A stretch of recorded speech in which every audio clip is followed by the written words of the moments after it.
아마 4개월령 웰시코기래요. 입질하는 단계인 것을 알았으나 입질의 강도가 점점 강해지고 있고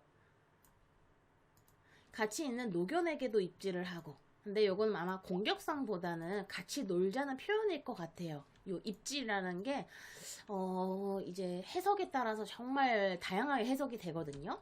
훈련사분들도 입질을 공격성만 입질이라고 표현하기도 하고, 그냥 입으로 하는 행동, 그러니까 말 그대로 입질이잖아요. 입으로 행하는 모든 그런 상황을 다 입질이라고 표현하는 분들도 있는데, 어쨌든 4개월이니까 저는 일단은 이렇게 판단이 돼요. 현재 관계 형성과 위치 정립조차도 안 되어 있는 부분인 것 같습니다. 보호자님과 관계 형성인지 노견과의 관계 형성인지는 모르겠어요. 자, 그리고 보호자님이 이미 해보셨던 방법이 있어요. 하고 아프다는 표현, 가두기, 사라지기, 블로킹 등등 애견 훈련사를 꿈꾸고 있는 사람으로서 여러 가지 방법을 찾아보고 공부하고 적용시켰으나 큰 어려움이 있습니다. 애견 훈련사를 꿈꾸고 계시대요. 자, 여러 가지 방법을 했는데도 안 된다고 하면 이 훈련 방법이 문제가 있고 틀렸을 수도 있지만 다른 쪽에 원인이 있을 수도 있어요. 왜 저는 그렇게 보여지냐면 웰시코기라는 힌트가 있고 4개월령이라는 또 힌트가 있어요. 자, 보호자님들이 알고 계신 정보 있을까요? 이 아이는 뭐가 더 필요로 할까요? 이렇게 거절하고 훈련하는 거 외에 이 아이에게 제공해야 될 거, 그 부분이 빠져 있을 수도 있어요. 많은 보호자님들이 놓치고 계신 부분이거든요. 우리 아이가 일단 깨물고 입질을 했을 때 그 부분만 생각하시는 거예요. 얘가 사람을 이제 깨무네, 무네, 그럼 공격성으로 변질되지 않을까? 또는 얘가 이것저것 가구까지 물어뜯지 않을까? 요 행동에만 집중하시는데 얘가 왜 물었는지 그거를 생각하셔야겠죠. 이 아이가 왜 물게 되었을까요? 느닷없이. 안녕하세요, 구름내마님. 활동량. 오, 정답이에요.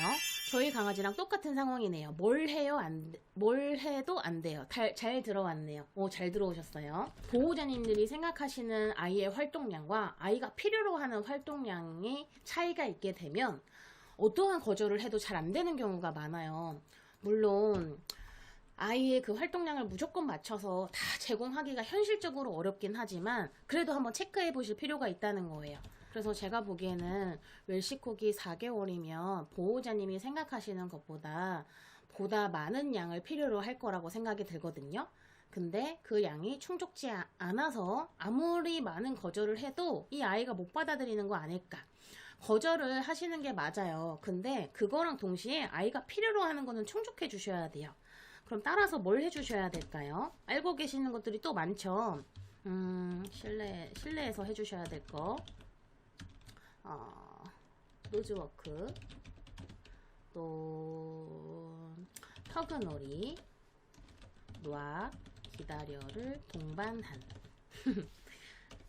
왜냐하면 터그놀이 하지 마세요 하는 분들도 계시더라고요. 그래서 보호자님들 제가 방문하게 되면 얘가 터그놀이 진짜 좋아하는데 왜 안 해주세요 하면은 얘가 싸가워질까봐요, 흥분할까봐요, 터그놀이 하지 말라던데요? 이렇게 하시는 분들이 요 근래 되게 많더라고요. 근데 자, 놔, 기다려를 동반한 터그놀이는 얼마든지 하셔도 돼요. 내가 우리 아이의 흥분도를 조절할 수 있다는 뜻이거든요. 놔가 되고 기다려가 된다면. 근데 그게 아니라면 흥분도를 높이고 끝낼 수 있기 때문에 요렇게 제가 괄호치고 적어볼게요. 맞아요. 노즈워크 터그놀이 역시. 저희 강아지는 폼의 4개월인데 뭔가 요구성으로 그런 것 같은데 그것도 활동량이겠네요. 그렇죠. 그쪽으로 이제 정답을 좀 찾으시면 돼요. 그러니까 얘가 요구적으로 짖음이 심하면 거절 표현하는 게 훈련적으로는 맞겠죠. 뭐 바디블로킹 하세요, 무시하세요, 외면하세요, 뭐 방으로 들어가세요, 뭐가 있을까요? 줄로 교육하세요. 방법이 여러 가지가 있는데 그것도 맞아요. 그렇게 해서 거절을 하셔야 되는데 이 아이가 필요로 하는 게 무엇인지 그거를 알고 접근하시느냐, 그냥 무작정 거절만 하시느냐, 그럼 이 결과가 정말 큰 차이가 있거든요. 자, 그래서 마저 설명을 드려볼게요. 왔다 갔다 정말 바쁘네요. 터그놀이, 또 실내에서 뭘 할 수 있을까? 타겟 교육, 클리커 사용. 타겟 교육은 제가 전에도 한번 말씀드렸는데 일단은 넘어갈게요. 타겟 교육, 그리고 뭐 실내에서 뭘 하면 좋을까? 마찬가지로 실내 노즈워크인데 이 노즈워크도 여러 가지가 있어요. 콩토이. 저는 콩토이를 즐겨하는 편이거든요. 오래 할 수 있어서 콩토이처럼 쉽게가 아니라 5분 안에 끝나지 않는 어려운 오래 걸리는 5분 안에 후루룩 해버리잖아요. 그러면 저는 개인적으로 활동량이 큰 역할을 못 해준다고 보거든요. 그냥 간식 찾아 먹기, 간식을 그냥 뿌려주고 후루룩 간식 다 먹고 끝나버리는 거예요. 그게 글쎄요, 그런 활동량 해소에 도움이 될까 저는 싶어요. 그래서 최소 무언가 노즈워크를 제공했을 때 난이도 조절을 하면서 주셔야 돼요.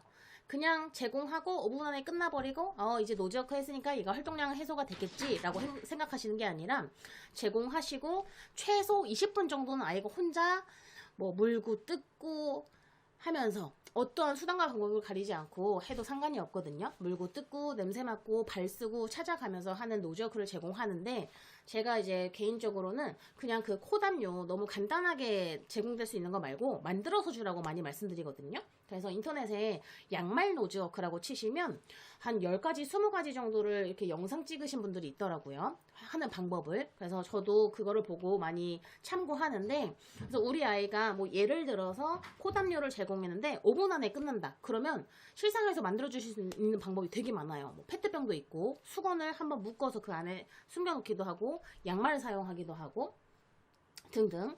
그래서 간식량을 많이 줘가지고 오래 하게끔 하시는 게 아니라 그 노즈워크 장난감 개수가 많고 이 장난감 안에 들어가는 간식 개수는 한두 알 정도여야 돼요. 근데 우리는 한 노즈워크에 한 주먹씩 막 간식을 뿌려놓기도 하죠. 근데 그렇게 하지 마시고 장난감 개수를 최소한 3개에서 5개 정도 만들어 놓으셨다가 간식을 한두 개 그래서 그걸 한꺼번에 제공하시는 거예요. 그럼 당연히 5분 만에 후루룩 끝나지 않고 20분 정도는 혼자 충분히 가지고 놀 수 있겠죠. 그래서 노즈워크 제공하는 방법도 여러 가지가 있으니까 너무 단순하게 너무 쉽게 제공하지 마시고 자, 그래서 사람이 생각하기엔 어때요? 아이가 낑낑거리고 어렵게 하고 있으면은 답답하고 짜증날 것 같죠? 근데 강아지 입장에서는 계속 간식 냄새 맡는 후각 활동을 하고 있고요. 그렇게 열심히 찾아서 먹게 되면 성취감이 보다 높아요. 그래서 사람의 관점으로 보지 마시고 항상 강아지 관점에서 너무 걱정하지 마시고요. 어렵게 제공을 한번 해보세요. 이해되셨죠? 제가 요 영역이 좀 넓어졌는데 그러니까 드리고 싶은 말씀은 얘 문제, 강아지의 문제 행동에 집중하고 거절해야 되고 이거 고쳐야 된다 라고 생각하시지만 우리 아이가 왜 그런지 원인을 파악해야 된다. 그 원인에 맞는 우리가 최소한으로 제공해야 될 건 제공하고 그럼에도 불구하고 교정이 안 된다고 하면 훈련으로 교정을 해야 되는 거예요. 이해되셨죠? 무조건 거절만 하시면 반려견 입장에서는 미치죠. 그렇죠? 내가 필요로 활동 해소해야 하는 필요량이 한 이만큼인데 계속 혼내기만 하면 다른 쪽으로 문제가 생겨요. 가구를 뜯거나 허지짐이 심해지거나 보호자님 나가시기만 하면 막 파티처럼 물건 다 끄집어내가지고 혼자 놀거나 이해되셨죠? 그래서 그쪽으로도 생각을 해주셔야 된다. 자, 그리고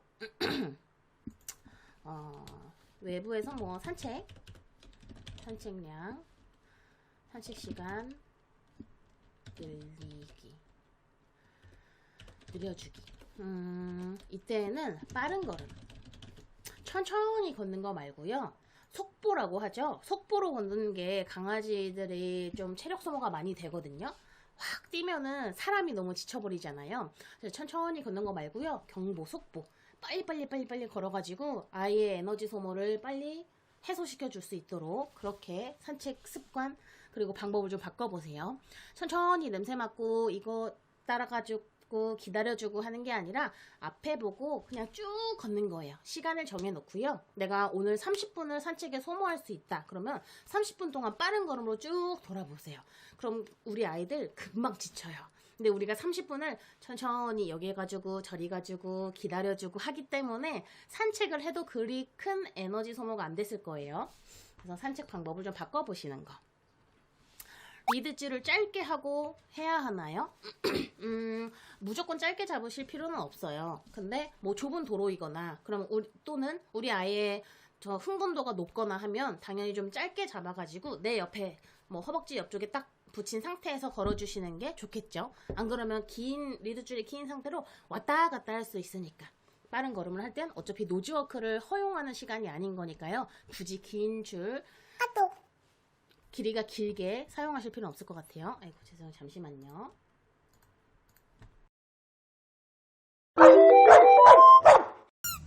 간다 친구들 거적대기씨 집중.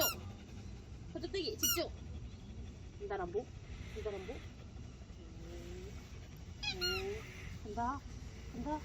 간다 간다람보 간다.